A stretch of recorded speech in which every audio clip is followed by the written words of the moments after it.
If you like audiobooks or audio shows, check out a free trial of Audible. Just click the link in the description. Welcome to Mind Shock. This is your host, Bruce McGuire. And we are talking the Chris Watts case. Is the Chris Watts case a Psy-Op? A lot of people have been commenting this. I mean, there's certain cases, the Ramsey case, the O.J. Simpson case, I mean, even the Delphi murders case.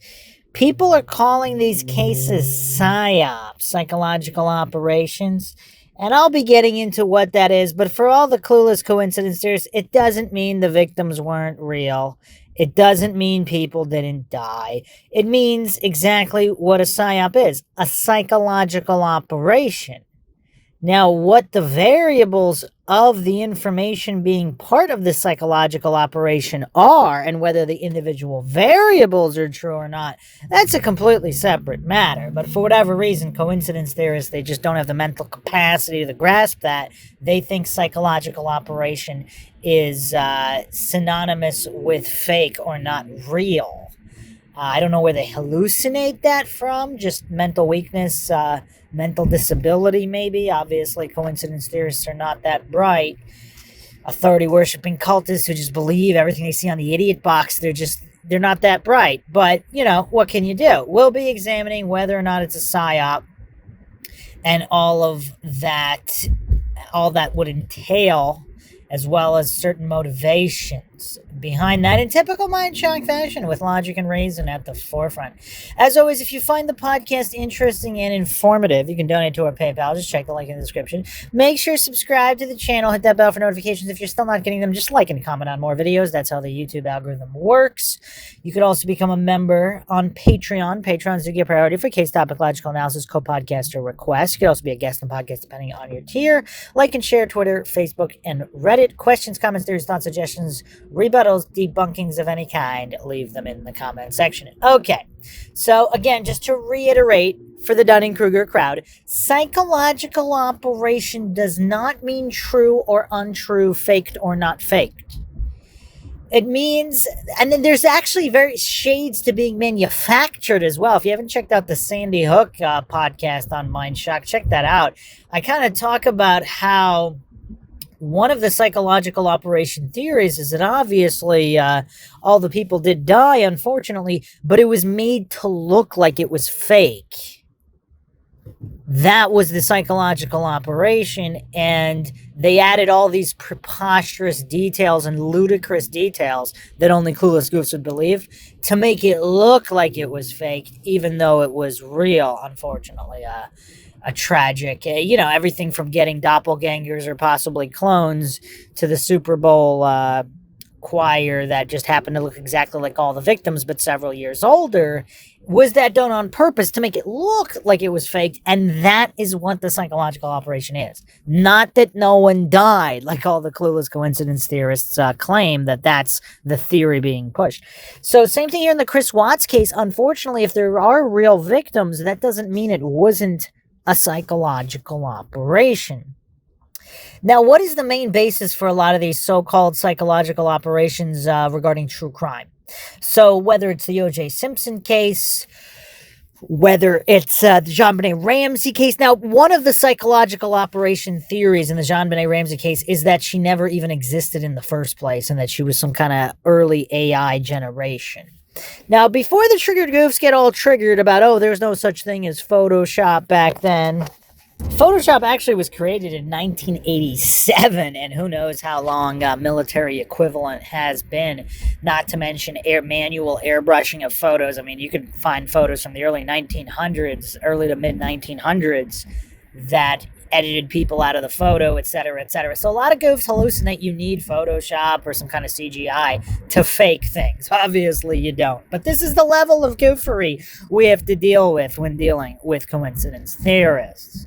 So regarding the Ramsey case, yeah, it's a little weird because there are so many photos and videos, whereas in other cases claimed to be psyops, there's definitely less so.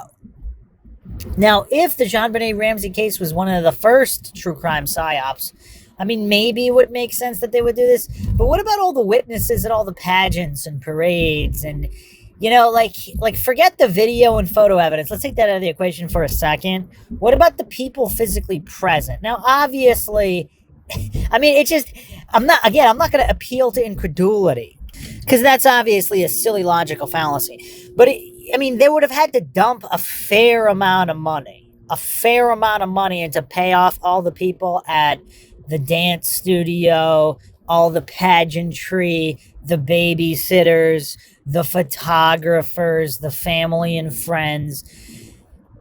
In order, if JonBenet Ramsey wasn't real, how does that translate into dollars? What is the cost of actually making it seem like she was real if she wasn't? So, I'm definitely going to have to state, based on the available information, it certainly leads any logical individual to deduce that it definitely seems like JonBenet Ramsey was a real person who was killed.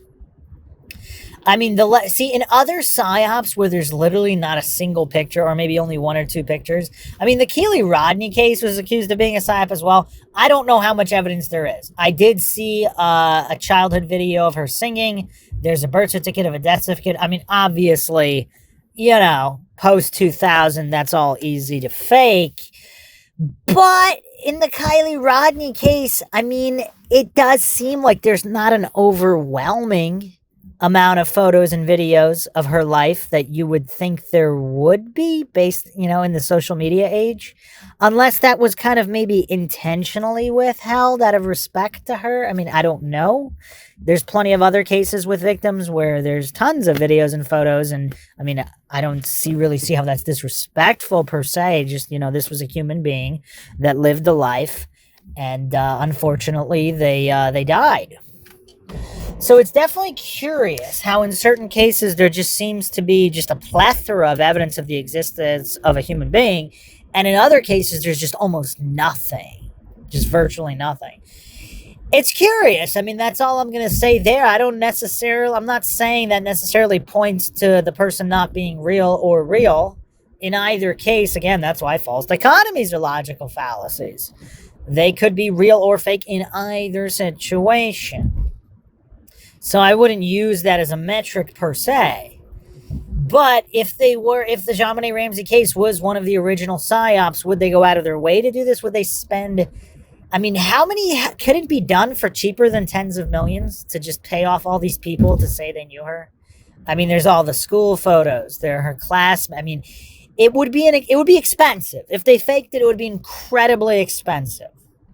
Because then, Charlevoix, Atlanta, these are not people that are based in one little small town. The Ramseys, they're based in Atlanta, in Charlevoix, in Boulder. They travel on vacation all over. So to fake the existence of JonBenet Ramsey,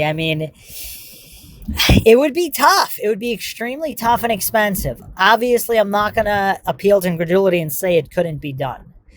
But it's tough because if burden of proof is on positive claims, if someone is claiming that this was done in the face of just the available evidence and testimony, that's a big ask to accomplish that. Now, in the Chris Watts case, it's definitely a smaller ask because we're not dealing with some kind of jet-setting type family that's loaded. But again, I'm not saying that none of those people existed. Let's say they existed and they all died, unfortunately. Now, the main thing, I would say the main topic of discussion is the involvement of Nicole Kessinger, the extent of the involvement. Did she kind of gas him up to do this through manipulation and other means? Did she assist him physically? Did she act alone and for whatever reason he went along with it? There's a lot of theories involving Kessinger. Or, there's even another theory. I'll probably have to do a dedicated podcast on that, on how he was set up and neither him nor Kessinger are involved. I'm not going to go down any of those rabbit holes. I wanted to just address the nature of whether or not this is a true crime psyop, true crime psyops in general. What would the real purpose be? So what kind of is thrown around as just a distraction for the masses? Now here's where logically I would look at it is, do you need a psyop? Because unfortunately there are enough people out there killing their families where you can provide gossip fodder, etc., with real cases with real victims. And again, psyop doesn't mean the victim's not real, but there's just some kind of manufacturing at play. But in either way, with real or not real victims, is it really that necessary? Now, the counterpoint there is into all these manufactured war conflicts. If you haven't checked out the Israel podcast, check that out. I touch upon a few things on the military-industrial complex, the manufacturing of wars, where, if you're a warmonger trying to make money, there might not be enough large-scale war for you to make that kind of money. But with true crime, unfortunately, it seems like there's people getting killed every day. There's people killing their own families every day for a variety of reasons. I mean, would it really be that necessary to go psyop? Kind of like with certain celebrities. Like, let's take MK Ultra, Project Monarch. Let's take that all out of the equation for a moment. I mean, there are enough drunk celebrities. I mean, even like B-grade, C-grade celebrities. I mean, there's plenty of gossip out there. So, not that, again, let's not fall for false dichotomies. I mean, to fill certain agendas, I'm sure there are psyops involving celebrities and even true crime. But would it be done kind of for no real reason? Just to kind of divert attention away from other issues in the world? Because it seems like they're already doing that anyway with political issues. Like, you have political issue A, and then they distract with political issue B. I mean, do they really need to go to some random true crime case to do that? I mean, maybe. Again, I'm not saying anything is true or untrue. This is mind shock. The motto here, of course, is the only thing we know for sure is that we don't know anything for sure. Now, with serial killers, it seems like in order to just kind of, with serial killers and even children being kidnapped and some of these satanic issues, satanic rings, satanic panic, etc., which if you haven't checked out the Satanic Panic podcast on Mindcheck, I just did a second one, actually, Satanic Panic 2.0. Check that out. Obviously, there's an overwhelming amount of evidence of satanic ritual abuse, snuff films, etc. Unfortunately, that's all real, and the psyop could be making it look like it's not real to cover up for all these high-ranking politicians and all of these scum that are involved in this. So, there's a clear agenda there. So what are we really looking at here? What is the goal? If it's simply distraction, I mean, maybe, but how much are you going to put into that? I mean, we have to also look at Illuminati criminal scum or not. I mean, the path of least resistance is the path of least resistance. The New World Order, all of these Illuminati scum, whatever you want to call them, why would they put more time, energy, money than necessary into something? I think that's what we really have to look at. Because you can look at all the subliminal programming and the psyops and the false flags. I mean, they're doing things for a particular purpose, but why would they do what is unnecessary? Like, they have their goals. They have whatever billions or trillions that they're willing to use to execute those goals. Does that really overlap into manufacturing psyops on random true crime cases? I hope you guys enjoyed another edition of the Mind Shock True Crime Podcast. If you like the podcast, you can donate to our PayPal. Just check the link in the description. Make sure to subscribe to the channel. Hit the bell for notifications.